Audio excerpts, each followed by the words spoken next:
Hi everyone, welcome back to my channel. My name's Rachel from Reach Elizabeth Artist, and I wanted to do like a little video series focused around building your confidence as an artist or as any kind of creative. Whether you're trying to build a business or whether you're keeping it as a hobby for the time being. I put a post up on my story a little while ago asking about what the biggest challenges were for artists or creatives, and it came down to confidence and mindset. The biggest one that kept coming up is comparison. So the first video in this series, I'm going to talk about comparison and like the mindset that you have around comparison. Okay, so we've all seen those posts on social media that talk about, oh, don't compare, just compare yourself to how you were in the past, or like, comparison is the thief of joy, etc., etc. Now, let's think about it this way. If somebody says to you, don't worry, and you're worried about something, does it ever help? No, you don't miraculously stop worrying and then stop worrying about everything and never worry ever again. It just doesn't work that way. It's a natural thing. It's the same with comparison. So if you try and fight it and you try and look at it like, no, I can't compare myself in any way, shape or form, and I shouldn't be doing it, you end up in a situation where not only are you comparing yourself in a negative way to somebody, you also end up kind of feeling bad about yourself for comparing. Like, I shouldn't be doing that, I shouldn't be comparing, and kind of getting yourself in this vicious cycle. And this is why, for me, I've been trying to focus on looking at it in a different way. And I think comparison can actually be a good thing. It's all about your mindset. Now, I'm part of a few Facebook groups, and looking through the posts, so many people talk about I feel bad when somebody posts their work because it makes me feel like I'm never going to be good enough, or I can't do what they do, and they get really down about it and they feel like giving up. Well, it's not surprising that you feel that way if you're comparing yourself in that way.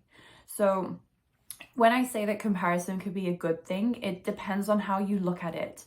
So if you look at another person who, for example, let's take another artist.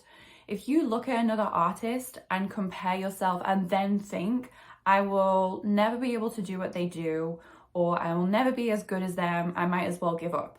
Well, then you're setting yourself up for failure. You're setting yourself up for a negative outcome when there's a completely different way to look at it. So let's take an example. So there are so many incredible artists out there, and there are going to be artists who are anomalies, and no matter how hard you try and how much work you put in, they just seem to have this ability that is like beyond anything the majority of us will ever reach. And you have to be okay with that.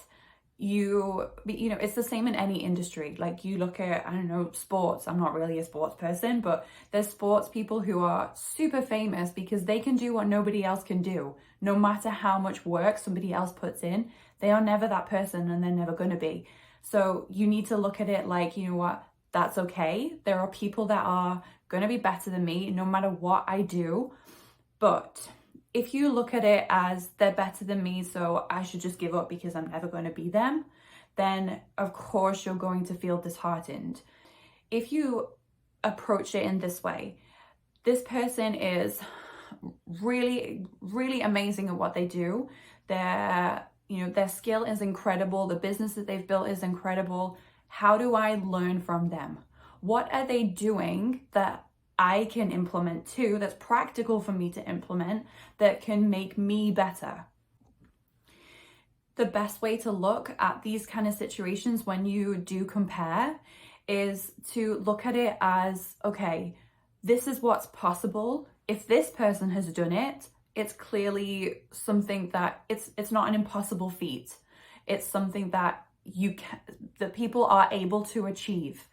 It should be, try and look at it as an inspiration to you to be able to get better.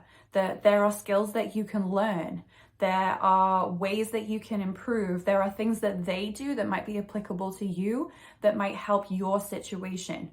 So instead of looking at these people and thinking, well, they're better than me, I'm never going to be able to do that, I'm never going to be able to be as good as them, etc., you can look at them as people to learn from and people to be inspired by. I know that this is not easy. I'm not saying it's an easy thing.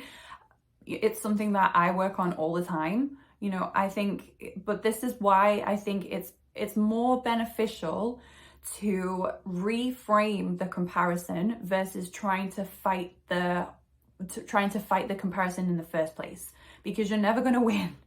You're never going to win if you just start saying to yourself, I should never compare. Because even if you're going to do it at some point, you're going to do it unconsciously. And if you start beating yourself up for comparing yourself, you're not going to get anywhere. The way that I think about it is like, it's better to take a positive out of a negative situation versus trying to just eliminate the positive, because at least in the first example you get something from it. So this is why I suggest to try and take this approach and reframe it. No matter what you're doing as an artist or a creative, whether you're doing it as a business or whether you're doing it as a hobby, so much of it comes down to your mindset. It plays such a huge role in your approach to things, and whether you know, and I'm sure everyone has heard this phrase, whether you think you can or whether you think you can't, you're probably right. So if you think you can do it, you're going to try. If you think that you can't and you go into it with that perspective, then you're going to stay in the same place and you're not going to progress. So this is why I wanted to do this series, because I feel like this is something that we can all relate to. I go through it on a daily basis. I'm pretty sure even the top creatives, I'm pretty sure even the top business people probably go through this. It's just human nature. So if I have found ways that help me deal with it and help me overcome it, then I want to share it, and hopefully it's of value to someone. Now, I want to give you a quick example from my experience, to kind of just be like, you're not the only one that struggles with mindset and confidence and comparison, no matter how experienced of an artist you might be. It's something that we all struggle with. So I want to give you an example that I'm not perfect either. It's still something that I'm learning. So back in the UK, there was this artist that I really admired. I was just blown away by her work, and I did feel a little bit intimidated by her, and I did, compare myself quite a lot.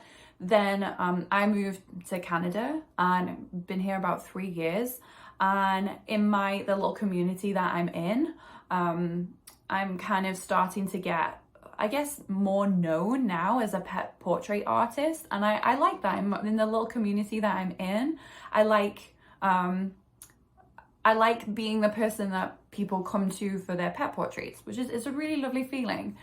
And then maybe 6-7 months ago, I found out that this artist that I viewed as way above my standard. Again, this is another thing as well. You need to accept that there are people who are above your standard, but that doesn't mean that you can't improve on what you are doing. And it also doesn't mean that you should give up because they are better. If you look at it like that, then you're taking a negative out of a situation that you could learn something from. Anyway, I found out that she moved not only to Canada, but she moved to the exact same town as me. And my first thought was oh, great. Well, everyone's going to go to her now. Nobody's going to want to come to me. And I got really down about it for a good few days. And then I thought, no, Rachel, you know what? She has her style of work and I have mine. And if she is able to move to a different country and make her business work, I can do that too. There are things that I can learn from her. I can kind of watch what she does to build up her business here. and learn from what she is doing. And, you know, it's okay to do that too. I don't, you know, it's okay to kind of replicate what other successful people are doing because it worked for them. I'm not saying that it will definitely work for you, but there might be takeaways from certain things that they do that you can implement that will help you too. So instead of me kind of like backing away from my art and going, you know what, well, I might as well just kind of give up because nobody's gonna want to buy from me. They're all gonna want to buy from this person. And yet I still had plenty of commissions coming through. So, you know, you have to also understand that your mind lies to you. You will tend to look at a situation from the worst perspective, and it's the most unhelpful thing that you can do. It doesn't get you anywhere. So this is why I wanted to do a video on comparison, because I know it's a huge thing that so many people struggle with. And again, like I said, instead of making it a negative, try and take something positive out of it and ask yourself what you can either learn from that person or be inspired by them to know that it's possible to do what you want to do. So, okay, I hope that was helpful. I hope you took some kind of value from that. My next video, I'm going to talk about building confidence in your skill, like in terms of what you create. So whether you're an artist, whether you make jewelry, whether you make, I don't know, any kind of art, whatever it is. I want to talk about building your confidence in your skill set, because I think that's another thing that creatives tend to struggle with. So I'm going to talk about that in my next one. And a couple of other topics I want to talk about include like things like time management, especially because I know a lot of creatives who also work a job at the same time, and it can be really hard to find a balance. And there can be a lot of struggles around that. So I wanted to talk about my experience with that, and then hopefully you guys will get a takeaway from that, I hope. So yeah, thank you for watching. I hope it was helpful, and I will see you in the next video. Bye.